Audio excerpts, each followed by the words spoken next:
Welcome to Seed to Life. I hope you're doing great and keeping safe.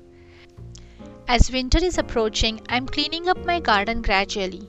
Some plants like eggplants, okra, and even my beloved moringa trees are still doing surprisingly well, even though the temperature is dropping below 50 degrees Fahrenheit at nights. I know that in a couple of weeks it is going to go down drastically and everything will change. So I have been preparing for that ahead of time. In late fall, I pruned some of my moringa trees and brought them inside the garage for overwintering. The amazing thing is that there are still so many pods that are maturing. Can you imagine? I'll be harvesting moringa pods during winter. I already have shown you in my earlier videos how to care for these trees, prune them, harvest those delicious pods, leaves, and process them. So today I'm going to share with you how I grew new moringa trees from cuttings. So let's begin.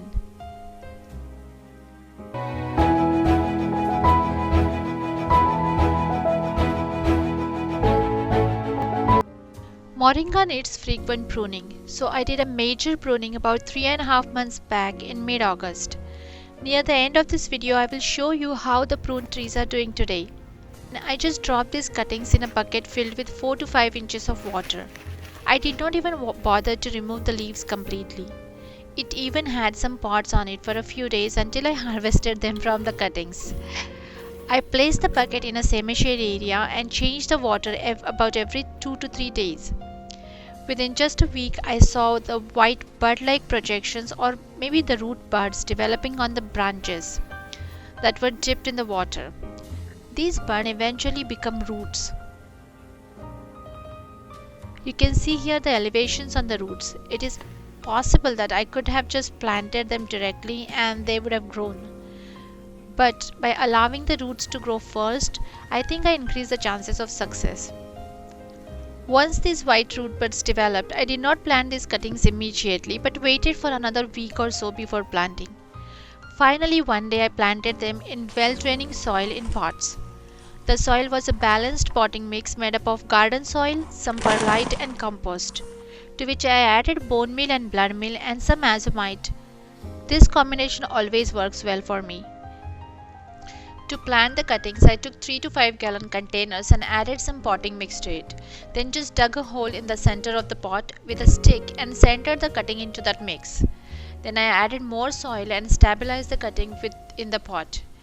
I added some mulch on the top and watered the new plants. And just in a couple of weeks after planting, these cuttings were already blooming. How amazing is that? As I said earlier, I pruned these trees in mid-August, and after about 3.5 months, my new trees are already ready for bigger pots. Starting them little early gave them enough time to settle first before they face their first harsh winter. That way I minimized their stress. And here are the trees that I had pruned 3 months back.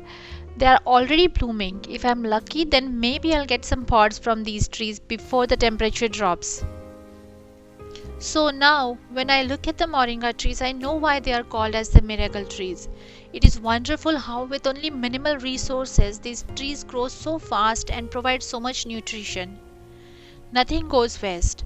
All parts, the flowers, the leaves, the pods, everything is edible. The rest of the parts are a good source of biomass. They are so resilient that every year when I had to pull them out from the soil to bring them in, I had to break their main roots, and still they always sustained. And now I'm proud that one of my trees sustained in the soil even during winter, even during freeze.